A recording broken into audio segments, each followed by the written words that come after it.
ထိုသူသည်မျက်မှန်တက်လိုက်ပြီးသူတောင်းစား၏ခေါင်းပေါ်တွင်ရေနွေးငွေ့ပေါင်မုတ်တစ်လုံးကိုမြင်တော့အံ့အားသင့်သွားသည်သူသည်လက်လန်းပြီးစမ်းတဝါးဝါစားလိုက်ပြီးမှတကိုက်ကိုက်လိုက်သည်ထို့ကြောင့်သူတောင်းစားသည်သူ့ကိုယူနေသည်ဟုထင်မြင်သွားစေသည်သူတောင်းစားသည်အလင်းစလိုထွက်သွားရန်ကြိုးစားတော်လဲထိုသူကသူ့ကိုဆွဲကကြံပေါင်မုတ်အားလုံးကိုစားပစ်လိုက်သည်နောက်တစ်စက္ကန့်တွင်သူတောင်းစားသည်အယိုးများကျိုးသွားကမြေပြင်ပေါ်သို့လဲကျသွားသည်နောက်ပိုင်းတွင်ထိုသူသည်လမ်းပေါ်သို့ထွက်သွားသည်လူတိုင်း၏ခေါင်းပေါ်တွင်အစားအစာများပေါ်လုံးမျောနေသည်ကိုတွေးလိုက်ရသောအခါအံ့အားသင့်သွားသည်ထို့ကြောင့်သူသည်မနက်စာဆိုင်ပိုင်ရှင်ကိုစိုက်ကြည့်လိုက်သည်ဆိုင်ပိုင်ရှင်၏ခေါင်းပေါ်ရှိကြက်ဥတစ်ဝက်ကိုထိုသူစားပြီးနောက်ဆိုင်ရှင်ကိုမြို့ပြစီမံခန့်ခွဲရေးအရာရှိများကချက်ချင်းဖမ်းမိခဲ့သည်လူတိုင်း၏ခေါင်းပေါ်ရှိအစားအစာသည်သူတို့၏ကံကောင်းမှုဖြစ်ကြောင်းထွက်ပေါ်လာသည်ထိုသူသည်အစားအစာအလုံးကိုစားပါကထိုသူသည်ချက်ချင်းကန်ဆိုးမှုနှင့်ရင်ဆိုင်ရမည်ဖြစ်သည်ဤကောက်ချက်ကိုစမ်းသပ်ရန်အတွက်အမျိုးသမီးတဦး၏ခေါင်းပေါ်တွင်ပေါ်လုံးမျောနေသောနွားနို့ကိုသူတောက်လိုက်သည်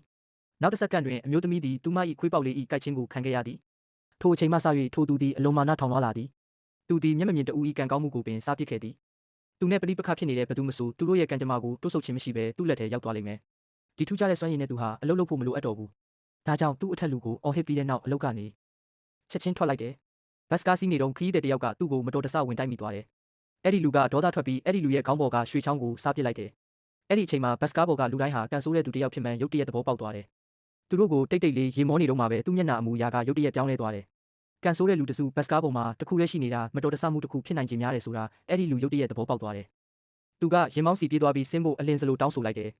ဒါပေမဲ့ရင်မောင်းကတခိုးယူခဲ့တဲ့ကံကောင်းခြင်းရဲ့မျက်မမြင်လူဖြစ်မှန်းရှင်းရှင်းလင်းလင်းသိလိုက်ရတဲ့အခါအဲ့ဒီနေရာမှာတင်ကြောင်သွားတယ်အဲ့ဒီအချိန်မှာပဲတစ်ဖက်လမ်းကနေကုန်တင်ကားကြီးတစ်စီးအရှိန်ပြင်းပြင်းနဲ့မောင်းလာတယ်ဘတ်စကားပေါ်ကလူတိုင်းချက်ချင်းသတိလစ်သွားတယ်နောက်ဆုံးမှာတော့အဲ့ဒီလူဟာသူ့ရဲ့လောဘအတွက်ပေးဆက်ခဲ့ရပြီးသူစားခဲ့တဲ့ကံကောင်းခြင်းတွေအားလုံးကိုအယုတ်တွေလိုလူတိုင်းစီပြန်ပေးခဲ့တယ်